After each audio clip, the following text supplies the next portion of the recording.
Entre le 13 et le 19 mars, 4060 nouvelles contaminations à la Covid-19 ont été dépistées en moyenne par jour, une hausse de 41% par rapport à la semaine précédente, selon les chiffres de l'Institut de santé Bonjour à publique toutes, Sciences-Ano, bonjour à tous. mis à jour mardi matin.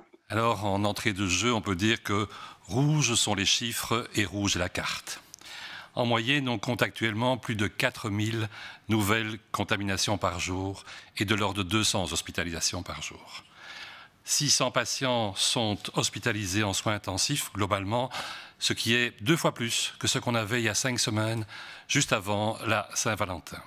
C'est partout dans la presse à ce moment, mais ce n'est pas encore décidé. Parce qu'il faut aussi considérer que ça va coûter énormément en termes d'économie, en termes de société.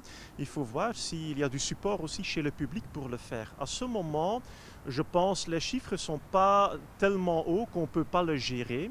Et c'est possible qu'on va simplement peut-être renforcer certaines mesures sans aller vraiment vers un lockdown total. Donc c'est une question qui est sur la table et je pense que c'est aux politiciens de décider.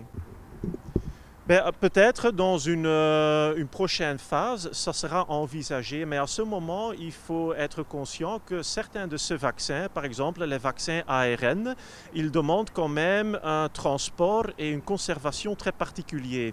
Ils font des réfrigérateurs ultra froids, moins 70 degrés, ou pour Moderna, moins 20 degrés.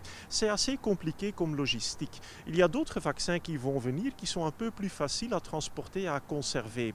Mais à ce moment, on a plutôt choisi de travailler avec des grands centres de vaccination, avec des gens spécialisés qui vont vacciner la population. L'augmentation est plus importante que lors des autres vaguelettes de fin 2020 et début 2021, a commenté Ivan Latem lors de la conférence de presse du centre de crise à 11 heures. La hausse touche toutes les tranches d'âge, mais davantage les enfants et adolescents. Toutes les provinces sont concernées par l'augmentation du nombre de cas. Les jours qui viennent vont nous montrer si on arrive à une phase de stagnation, a encore dit le virologue. Effectivement que sans être exponentielle, l'augmentation du nombre de nouvelles contaminations progresse de jour en jour, même si on a un micro-plateau depuis 48 heures.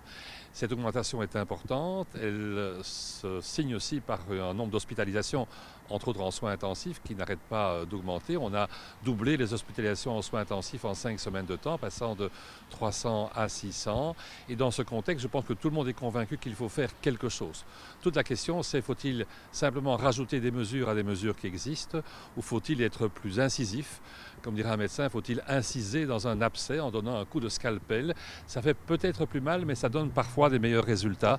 Et donc, une des possibilités, c'est ce mini-lockdown, on l'appellera comme on voudra, qui veut être plus global dans les mesures prises dans la société et ne pas simplement être des mesures à gauche et à droite.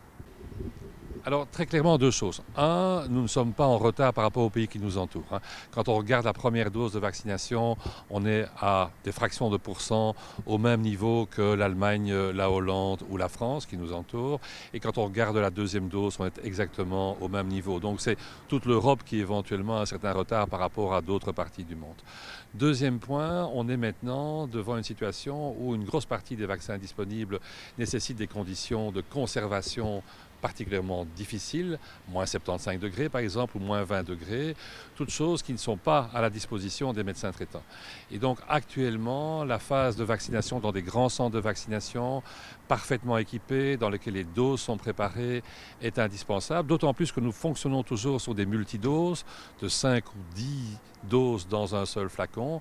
Et donc il est très difficile pour un médecin traitant d'avoir ce type de patientèle pour la vacciner dans les quelques heures de validité d'un flacon. À donner ses priorités de vaccination sur la gravité pour la personne d'acquérir l'infection, si on a plus de 65 ans par exemple, qu'on a des comorbidités.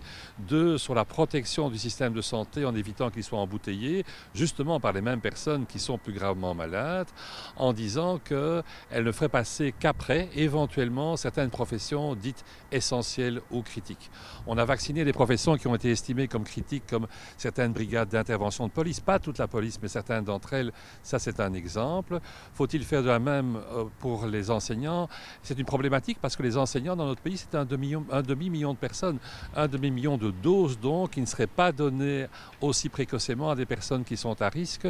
Et donc pour l'instant, nous estimons que c'est une décision politique, bien sûr le politique peut le décider, mais que médicalement parlant, ça ne nous semble pas être une bonne idée. La majorité des transmissions au niveau des enseignants étant acquises soit dans leur famille à eux, soit entre enseignants, par exemple dans la salle des cours. Et donc il n'est pas évident qu'on aura là un impact, sauf peut-être sur le fait de pouvoir garder des classes ouvertes. Et ça, c'est effectivement un point qui est envisagé par l'OMS, c'est un point qui est envisagé par le CDC aux États-Unis, qui pourrait être une justification, mais le prioriser par rapport à l'impact sur la santé d'individus à risque, ça c'est vraiment une décision politique.